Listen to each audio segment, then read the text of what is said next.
Hello viewers, இனி நம்ம பார்க்க போறது One Piece episode 77.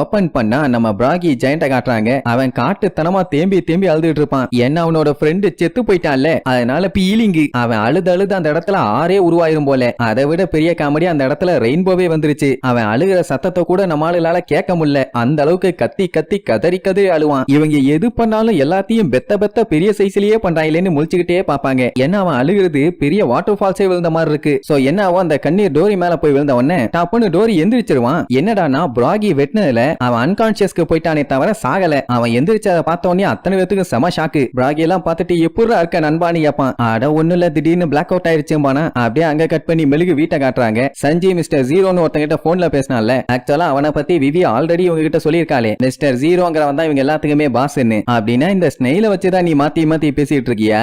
Super. And அவன் கடலோட 7 வார்லார்ட்ஸ்ல ஒருத்தன்னு சொன்னால, அதுதான் லைட்டா அவனுக்கு பீதியாகும். ஆக்சுவலா அவன் போன்ல என்ன சொல்லியிருப்பானா, மிஸ்டர் 3க்கு ஆர்டர் கொடுத்து ரொம்ப நாள் ஆச்சாமா. இன்னுமே மிஷனை பத்தி எந்த ஒரு ரிப்போர்ட்டுமே இவனுக்கு வரல. அதனால தான் போன் பண்ணியிருக்கான். சோ இந்த டிரான்ஸ்போர்ட்டர் ஸ்னெயிலோட ஓனர் மிஸ்டர் 3. சோ மொத்தத்துல இப்பதான் சஞ்சிக்கு எல்லா விஷயமுமே ஒன்னொன்னா புரிய வருது. அதாவது இது எனிமியோட ஹைட் அவுட்னு. இனி தெரிஞ்சு என்ன பிரயோஜனம்? அதான் அங்க ஆல்மோஸ்ட் பஞ்சாயத்து முடிஞ்சு போச்சு. சஞ்சிக்கே லைட்டா பீதியாகும். ஒருவேளை அவங்க ஏதாச்சும் அங்க பஞ்சாயத்துல இருப்பாங்களா இல்ல நல்லா தான் இருப்பாங்களான்னு. இங்க இன்னும் அந்த பாஸ் மிஸ்டர் ஜீரோ பேசி முடியல. என்னடா இவ்வளவு கேள்வி கேட்கிற, சைலண்டா இருக்க, பேசுடா விளக்கண்ண. உங்ககிட்ட அந்த பிரின்சஸ் விவியையும் அந்த ஸ்டார் ஹேட் போட்டிருக்க லூஃபியையும் போட்டு தள்ளுன்னு சொன்னல, இன்னுமா வேலையை முடியலன்னு கேட்ட உடனே சஞ்சி, அதானே அவங்களெல்லாம் எப்போ போட்டு தள்ளியாச்சு, மிஷன் கம்ப்ளீட்டட். உங்க சீக்கிரட்டை கண்டுபிடிச்சா சும்மா விடுவாமா? இனிமேட்டு அவங்கள தேடி நீங்க போகணும்னு எந்த அவசியமும் இல்ல. அதனால ஃப்ரீயா விடுங்கன்னு சமாளிப்பானா. உடனே அந்த பாஸ் சூப்பர் மிஷன் கம்ப்ளீட் ஆயிருச்சான்னு செக் பண்றதுக்கு நம்ம ஆட்கள் வந்துட்டு இருக்காங்க. செக் பண்ணி முடிச்ச உடனே அவங்க கிட்ட ஒரு பேக்கேஜ் ஒன்னு டெலிவர் பண்ணுவாங்களாமா. எது பேக்கேஜான்னு முழிப்பான். அதுல ஆக்சுவலா இட்டர்னல் போஸ் இருக்கு. அதை எடுத்துட்டு நேரா அலபாஸ்டா கிங்டம்க்கு நீயும் கோல்டன் வீக்கும் போங்க. நம்ம எதிர்பார்த்த நேரம் வந்துருச்சுமா. பார்த்தா அந்த மிஸ்டர் ஜீரோக்கு பக்கத்துல பெரிய சைஸ்ல தங்க கலர்ல ஒரு முதல்ல ஒண்ணு உட்கார்ந்துட்டு இருக்கும். பார்க்கவே பட்டு பயங்கரமா இருக்கு. அலபாஸ்டா கிங்டத்துல ஏதோ இவங்க ஆபரேஷனை ஸ்டார்ட் பண்ண போறாங்களாமா. அதனால அலபாஸ்டா போனதுக்கு அப்புறம் என் ஆர்டர் காண்டி வெயிட் பண்ணு, ஆர்டர் வந்ததும் வேலையை ஸ்டார்ட் பண்ணுன்னு சொல்லிட்டு இருக்கும் போதே அங்க மிஸ்டர் 13 மிஸ் ஃப்ரைடேவும் வந்துருவாங்க. என்ன கன்றாவிடா இதுன்னு நம்மால கேஷுவலா லுக்கு விடுவான். உடனே ரெண்டு பேரும் அட்டாக் பண்ண ரெடி ஆவாங்களா. மிஸ்டர் ஜீரோ என்னடா ஆச்சுன்னு கேப்பான். ஒரு பஞ்சாயத்து இல்லன்னு சொல்லிட்டு இருக்கும் போதே காட்டுத்தனமா அட்டாக் பண்ண ஆரம்பிச்சிருவாங்க. என்னென்னமோ பண்ணுவீங்கன்னு சஞ்சய்க்கு ஓரளவும் புரியல. அப்ப 13 கையில ஷார்ப்பான கிளாஸ் வச்சு பயங்கரமா அட்டாக் பண்ணும். ஜஸ்ட் மிஸ்ல நம்மால எஸ்கேப். அட குரங்கு மூதேவி என்னையவா கொல்ல ட்ரை பண்றேன்னு அவன் காலை வச்சு அதோட மண்டையில ஒரே மிதி. அப்படியே செவுத்துல போய் இடிச்சு அங்கேயே மட்டை. அடுத்து ஃப்ரைடே அட்டாக் பண்ண வரும். அப்போ சஞ்சி தெளிவா சொல்லுவான், வேண்டாம் ஒழுங்கா இங்க இருந்து போயிருன்னு. ஆனா அது கேட்காம கண்டமேனிக்கு அட்டாக் பண்ணும். நம்மால கேஷுவலா அவன் காலை வச்சு அதோட கழுத்தை புடிச்சு அப்படியே ஒரு ரொட்டேஷன் போடுவான். கழுத்து திருகி அங்கேயே மட்டை. அவ்வளவுதான், காலி பண்ணிட்டான். அப்ப மிஸ்டர் ஜீரோ என்னாச்சு, என்ன பஞ்சாயத்து கேட்பான். உடனே நம்மால போன் எடுத்து, ஒரு பஞ்சாயத்தும் இல்ல, நீங்க சொல்லுங்க. உடனே அந்த ஸ்டார் ஹேட் லூஃபி இன்னும் உயிரோட தான் இருக்கான்னு சொல்லுவானா. ஆடா அவெல்லாம் ஒரு ஆளு, அவனை பத்தி நீங்க ஏன் கவலைப்படுறீங்க, நான் அவனை முடிச்சு கட்டிடுறேன். உடனே அவன் பாஸுக்கு டவுட் ஆயிருச்சு. ஏன்னா அவன் இதுக்கு முன்னாடி மிஷனை கம்ப்ளீட் பண்ணிட்டான்னு சொன்னான். சஞ்சிக்கு லூஃபிய போட்டு தள்ளுறதா மிஷனே தெரியாது. அப்போ இப்ப தொக்கா மாட்டிட்டானா. அப்ப அந்த வில்லப்பைய என்ன மாத்தி சொல்லிட்டு இருக்கேன்னு பேசிக்கிட்டே அங்க இருக்க செடியை பிடிக்க மட்டும்தான் செய்வான். அது அப்படியே வாடி போய் காத்தோட காத்தா கரைஞ்சிரும். இங்க சஞ்சி அப்பவும் சமாளிப்பான். அட ஆமா, நான் மிஷனை கம்ப்ளீட் பண்ணிட்டேன்னு நினைச்சேன். ஆனா அவன் நம்ம நினைச்சதை விட ரொம்ப ஸ்ட்ராங்கா இருக்கான். ஆனா கவலைப்படாதீங்க, ஒரு பஞ்சாயத்தும் இல்லாம. உடனே அந்த பாஸுக்கு சம காண்டாவும். அப்படின்னா நீ என்கிட்ட கொடுத்த ரிப்போர்ட் பொய், கரெக்டா நீ கேட்டவன. அதெல்லாம் ஒரு பஞ்சாயத்தும் இல்ல, அவனை நான் கன்ஃபார்மா காலி பண்ணிடுவேன். நீங்க இதுக்கு மேல ஆட்கள் யாரும் அனுப்ப வேண்டாம்பா. ஆனா வில்லப்பைய உசாரு, நீ ஒரு ஆணியை கிண்ட வேண்டாம், மூடிக்கிட்டு நேரா அலபாஸ்டா மட்டும் கிளம்பும்பா. உடனே சஞ்சிக்கே ஷாக்கு, என்ன டப்புன்னு இப்படி பேசிவிட்டான்னு. அதே நேரம் இங்க நம்மளுக்கு சம ஷாக்கு. என்னன்னா இன்னும் டோரி உயிரோட இருக்கான்ல, அது எல்லாமே அந்த வெப்பனாலதான். 100 வருஷமா ஒரே வெப்பனை வச்சு சண்டை போட்டதுனால வெப்பன்ஸ் எல்லாம் மொன்னே ஆயிருச்சு. அதனால அவனுக்கு ஒழுங்கா வெட்டு விழாம ஒரு வழியா பொலஸ்டான். அப்படின்னா இந்த ரெண்டு பேர்த்தோட சண்டைய இந்த எல்பேஃப் வெப்பனாலேயே தாங்க முடியல. 100 வருஷமா சண்டை போட்டுருக்கானுங்கல்ல. சரி ரைட்டு, யாரும் சாகலன்னு உசோப்புகள்லாம் செம ஹாப்பி.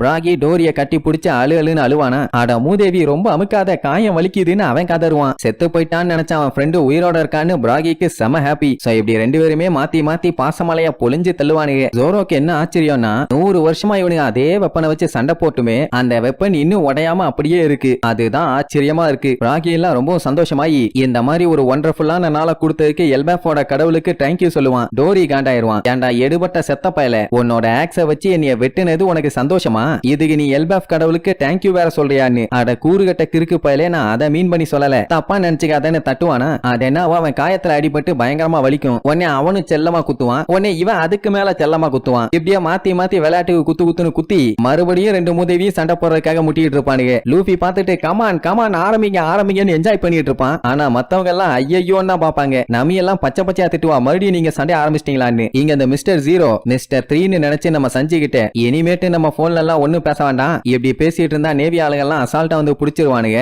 அப்படி வேற ஏதாச்சும் ஆர்டர்ஸ் இருக்குன்னா ஆஸ் யூசுவல் லெட்டர் அனுப்புறேன், அதை பார்த்து தெரிஞ்சுக்க. குட் லக் நம்பர் 3ன்னு சொல்லிட்டு போன வச்சிருவான். ஆனா இப்ப மிஸ்டர் 3 மேல அவனுக்கு நம்பிக்கை போச்சு. சோ என்ன பண்ணிடுவான், அந்த சண்டே இருக்கால அவகிட்ட சொல்லி மிஸ்டர் 2 லிட்டில் கார்டனுக்கு அனுப்ப சொல்லுவான். எதுக்குன்னு கேட்டா மிஸ்டர் 3 போட்டு தள்ளுறதுக்கு. அவனை போட்டு தள்ளிட்டு நேரா அலபாஸ்டாக்கு வரணுமாமா. பாஸ் நீங்க ரொம்ப ரொம்ப மோசம், ஆல்ரெடி நம்ம கிட்ட மேன் பவர் கம்மியா இருக்காங்க, இப்படி நீங்க வேற போட்டு தள்ளீங்கன்னா எப்படி செட் ஆகும்னு கேப்பா. ஏய் நான் உன்னோட பாஸ், என்கிட்டயே ஆர்கியூ பண்றியா? ஒண்ணு ஐயோ அப்படியெல்லாம் இல்ல, நீங்க சொன்ன மாதிரியே நான் செஞ்சிடறேன். அவ பாட்டை கிளம்பிடுவா. அப்ப அவன் செம கான்ல இருப்பான். அதே நேரம் இங்க செஞ்சு யார் இவன், எதுக்கு இந்த வேலையெல்லாம் பண்ணிட்டு இருக்கான்? சார் ரைட்டு போன வச்சிட்டான்ட்டு அவன் பாட்டை கிளம்புவானா. அப்போ கீழே ஏதோ ஒண்ணு உருண்டுட்டு இருக்கும். அது என்னன்னு எடுத்து பார்த்தா அந்த இட்டர்னல் போஸ்.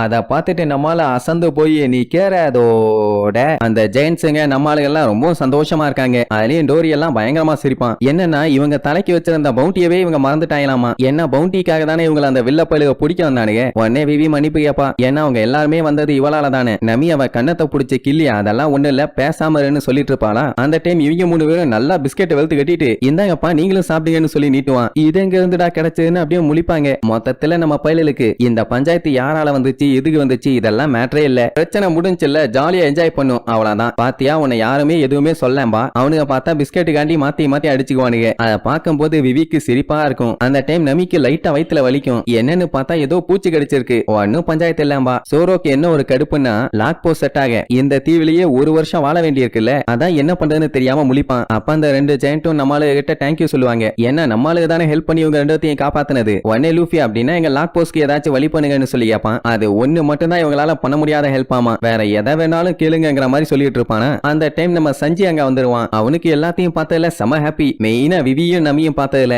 உசோப்பு கழுவி ஊத்துவான். இவ்வளவு பஞ்சாயத்து நடந்திருக்கு, எடுபட்ட மொல்ல மாதிரி பையன் எப்ப வர்றான்னு. வந்தவன் அப்பதான் அந்த ஜெயண்ட்ஸ் 2 பேத்தையும் பார்ப்பான். அவ்வளவுதான் பார்த்துட்டு மிரண்டுருவான். அது மட்டும் இல்லாம நீங்க தான் மிஸ்டர் 3 வேற கேட்பான். நமிக்கு ஷாக் ஆகும். எப்படா மிஸ்டர் 3 உனக்கு தெரியும்னு. அதானே சொல்றேன்னு சொல்லிட்டு அவன் சட்டையை கழட்டி முதல்ல அவளுக்கு போட்டு விடுவான். ஏன்னா குளிர் அடிக்குமாமா. அதுக்கப்புறம் தான் நடந்த மேட்ரு எல்லாத்தையும் சொல்லுவான். என்னன்னா மிஸ்டர் 3 டிரான்ஸ்போர்ட்டர் ஸ்னெயில யூஸ் பண்ணி மிஸ்டர் 0 கிட்ட இவன் பேசினானாமா. இத சொன்ன உடனே விவிக்கெல்லாம் அள்ளு விடும். ஏன்னா அவன் தானே இவங்க எல்லாத்துக்குமே பாஸ். அட ஆமாப்பா, இங்க ஒரு வியர்டான ஹைடோட்ட பார்த்தேன், அதுவும் மிஸ்டர் 3யோடது. அவனை வச்சுதான் நம்ம எல்லாத்தையுமே காலி பண்ண பிளான் பண்ணிருக்காங்க. சோ நான் மிஸ்டர் 3 மாதிரி எல்லாத்தையுமே காலி பண்ணிட்டேன்னு சொல்லிட்டேன். அதனால எந்த பஞ்சாயத்தும் இல்லாமா. உடனே உசோப்புக்கெல்லாம் செம ஹாப்பி. அப்பாடா இனிமேட்டு நம்மள யாரும் சேஸ் பண்ணிட்டு வரமாட்டாங்க. ஆனா அதுலயும் பஞ்சாயத்து இருக்கே, இவங்களால இங்க இருந்து எங்கேயும் போக முடியாதே. அதை நினைச்சு தேம்பி அழுவான். உடனே சஞ்சி ஏன் நமக்கு இன்னும் இங்க ஏதாச்சும் வேலை இருக்கா, நம்ம கிட்ட இது இருக்குப்பான்னு சொல்லி அலபாஸ்டாவோட லாக் போஸா காட்டுவான். அதை பார்த்தோன்னா அத்தனை பேருமே வாய பொலந்துருவாங்க. ஏன்னா இது இருந்தா போதுமே, எந்த தீவுக்கும் போய் லாக் போஸ செட் பண்ணாம டைரக்டா அலபாஸ்டா கிங்டம்கே போயிடலாம்ல. உடனே அத்தனை பேரும் துள்ளி குதிப்பாங்க. இதாண்டா அலபாஸ்டாவோட இட்டர்னல் போஸ், இதை வச்சு நம்ம டைரக்டாவே அங்க போயிடலாம், சூப்பர்னு ஒரே ஆட்டம் கொண்டாட்டம் தான். உடனே எல்லாம் மாத்தி என்ஜாய் பண்ணிட்டு இருப்பாங்க. அப்ப லூஃபி எல்லாம் பிஸ்கெட்டா சாப்பிட போவாங்க. உசோப்பு இன்னும் நம்ம கிட்ட 3 பிஸ்கெட் தான் இருக்குமா. அப்புறம் எப்படி பார்ட்டி கொண்டாடுறதுன்னு உடனே நம்பி சொல்லிடுவா. அதுக்கெல்லாம் நமக்கு டைம் இல்ல, சீக்கிரமா இங்க இருந்து போகணும்னு. ரைட் எல்லாம் கிளம்புவாங்க. அந்த டைம் சஞ்சி ஜோரோ கிட்ட நம்ம 2 பேரும் போட்டி போட்டோமே மறந்துட்டியான்னு கேட்பான். ஜோரோ அதெல்லாம் இல்லையே, நான் தான் எப்பவோ வின் பண்ணிட்டேனே,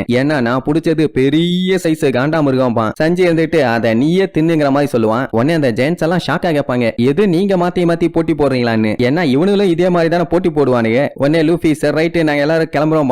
உடனே ஜெயின்ஸுக்கெல்லாம் கொஞ்சம் கவலை, ஏன்னா சீக்கிரமாவே கிளம்புறாங்கல்ல. ஆனா அதுக்காக இவங்களை தடுக்கவும் முடியாது. சோ நல்லபடியா போயிட்டு வாங்க. உடனே லூஃபி சொல்லிட்டே தான் போவான், தேவையில்லாம சண்டை போட்டு செத்து தொலையாதீங்க, நல்லபடியா இருங்கன்னு. உசோப்பெல்லாம் கண்டிப்பா எல்பாஃபுக்கு நான் வருவேன்னு சொல்லிட்டு போவான். இங்க இவனு 2 பேரும் நான் தான் வின் பண்ண, நான் பிடிச்சதான் பெருசு அப்படி இப்படின்னு மாத்தி பேசிட்டே போவானுங்க. அப்படி நம்மளுக்கு அந்த இடத்த விட்டு போன உடனே இவங்க 2 பேத்துக்குமே ரொம்பவும் கவலை, நம்ம ஃப்ரெண்ட்ஸ் எல்லாருமே போறாங்களேன்னு. ஆனா அதுக்காண்டி அப்படியே அவங்கள விட முடியாதும்பாங்க. என்னடா வெஸ்டர்ன் சீல ஒரு மான்ஸ்டர் ஒண்ணு இருக்காமா, அது இந்த தீவை விட்டு போற வழி. அப்படிங்கும்போது நம்மளுக்கு ஆபத்து தானே, அதனால நம்ம தான் ஏதாச்சும் பண்ணணும். உனக்கு காயெல்லாம் ஓகேவான்னு டோரி கிட்ட கேட்பான். ஒன்னும் பஞ்சாயத்து இல்ல, என்ன யாரும் தடுக்க முடியாதுமா. அப்புறம் என்ன ஒரு கை பாத்திரலான்னு 2 பேரும் கத்தியும் கத்தியும் கோடாரியும் எடுத்துட்டு ரெடியா நிப்பானுங்க. 100 வருஷமா இதை வச்சு இவனுங்க சண்டை போடுறானுங்க. சோ இன்னைக்குதான் இதை ஒர்த்தா யூஸ் பண்ண போறோம். சோ ஒரு கை பாத்திரலான்னு கெத்தா கிளம்புவானுங்களா. அதே நேரம் இங்க ஜோரோவும் சஞ்சியும் மாத்தி மாத்தி கத்திட்டு இறப்பானுங்க, என்னோட தான் பெருசு என்னோட தான் பெருசுன்னு. ஆனா பாக்க ரெண்டும் ஒரே சைஸ்ல இருந்த மாதிரி தான் இருக்கு. லூஃபி பார்த்துட்டு சைஸை வச்சுக்கிட்டு என்னடா பண்ண போறீங்க, டேஸ்ட் தான் நமக்கு முக்கியமா உடனே அவனை புடிச்சு கத்திட்டு இருப்பாங்க. இப்படி அவனை கத்திட்டு இருக்கத பார்த்தவொடனே நமிக்கு கொலா காண்டாயிருச்சு. ஏன்டா இன்னும் எவ்வளவு நேரம்டா இப்படியே கத்திட்டு இருப்பீங்க,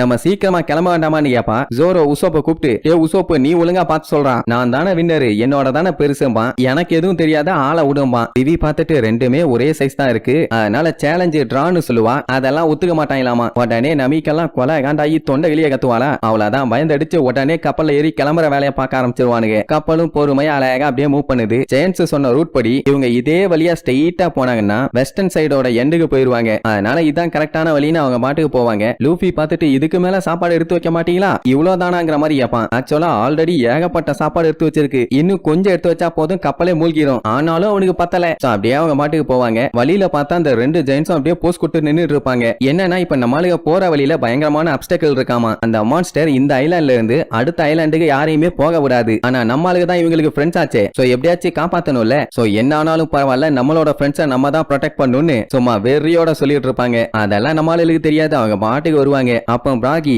என்ன நடந்தாலும் சரி எங்க மேல நம்பிக்கை வச்சு நீங்க பாட்டுக்கு ஸ்ட்ரெயிட்டா போய்கிட்டே இருங்க, எங்கேயுமே ஸ்டாப் பண்ணாதீங்கன்னு சொல்லுமா. லூஃபியும் நல்லா புரியுதுமா. உசோப்புக்கு தெரிஞ்சு போச்சு ஏதோ பெரிய பஞ்சாயத்து நடக்க போகுதுன்னு. லூஃபி ஆர்டர் போட்டுருவான், என்ன ஆனாலும் சரி ஸ்ட்ரெயிட்டா போங்க, எங்கேயுமே திரும்பிடாதீங்கன்னு. கப்பலும் அது பாட்டுக்கு பொறுமையா வரும். ஒரு வழியா அந்த தீவை விட்டு வெளியே வந்தாச்சு. அப்ப அந்த 2 ஜெயண்ட்டும் கத்தியும் கோடாரியும் எடுத்து நல்லபடியா போயிட்டு வாங்க, ஒரு நாள் கண்டிப்பா மீட் பண்ணுவோம்னு சொல்லி வாய மூடல. ஆப்போசிட்ல கடலுக்குள்ள இருந்து பெரிய சைஸ்ல ஏதோ ஒண்ணு பயங்கரமா வெளியில வரும். அத பார்த்தோனே வெல்கம் ஐலாண்ட் ஈட்டர், நீ தேவையில்லாம இந்த டைம் எங்க கிட்ட வந்து மாட்டிட்டேன்னு 2 பேரும் அவங்க ஆயுதத்தை மேல தூக்குவாங்க. அவன் கத்தி ப்ளூவா எரியும், இவன் ஆக்சஸ் சிவப்பு கலர்ல எரியும். அது அவங்களோட பவர் போல. சரி அப்படியே ஆப்போசிட்ல வந்தது என்னன்னு பார்த்தா பெரிய சைஸ் மீன். அத பார்த்தோன்னே நம்மளுக்கு அத்தனை பேத்துக்கு அள்ளு விட்டுரும். அடேங்கப்பா எத்தா தண்டின்னு. ஏன்னா இதுக்கு முன்னாடி இப்படி ஒரு மீனை இவங்க பார்த்ததே இல்ல. Giant golden fish. உடனே நமி கத்துவா, உடனே ரெட்டரா திருப்பு, சீக்கிரமா நம்ம வேற ரூட் வழியா போகணும்னு. ஏன்னா இல்லன்னா இவங்களை அது சாப்பிட்டுரும். உடனே உசோப்பு அதெல்லாம் இல்ல, நம்ம ஸ்ட்ரெயிட்டா தான் போகணும், கரெக்டா லூஃபின்னு கேட்பான். அதே தான் அடிச்சு விட்டேன்பான். அந்த மீன் வாயை திறந்து ரெடியா நிக்கும். இவங்க கப்பல் வாய்க்குள்ளதான் போயிட்டு இருக்கு. நமி திட்டிட்டே இருப்பா, லூசு மாதிரி பண்ணாங்கடா, சீக்கிரமா கப்பலை திருப்புங்கன்னு. ஆனா நம்மளுக்கு அதை பத்தி கவலையே இல்ல. அந்த 2 ஜெயிண்ட்டும் அவங்க மேல நம்பிக்கை வச்சு ஸ்ட்ரெயிட்டா போங்கன்னு சொல்லியிருக்காங்க. அதனால கவலைய விட எந்த பிஸ்கெட்டை தின்னு அவர்கிட்ட தூக்கி வீசுவான். நீ இப்ப கப்பலை திருப்பல உன் தலையை திருகிருவேன் பாலா. கரு வேற இங்க கத்துன்னு கத்திட்டு இருக்கும். அட உள்ள பொண்ணு டோரை ஓபன் பண்ணி விட்டோன்னே திபு திபு திபுன்னு உள்ள ஓடிடும். ஜோரோவும் ஃப்ரீயா விடும்பா. அவ பீதியில அழுதுகிட்டே அந்த பிஸ்கெட்டை தின்னுட்டு இருப்பா. லூஃபி உசோப்பு ஜோரோ இவங்க 3 பேர்த்த தவிர மத்த யாருக்குமே அந்த ஜெயிண்ட் மேல நம்பிக்கையே இல்ல. ஏன்னா இவங்க கப்பல் அந்த மீனோட வாய்க்குள்ள பாதி தூரம் போயிருச்சு, இதுக்கு மேல என்ன பண்ண முடியும்னு. அப்ப டோரி அந்த கோல்டு ஃபிஷ்ஷை பார்த்து, நீ ரொம்பவும் வளர்ந்துட்ட,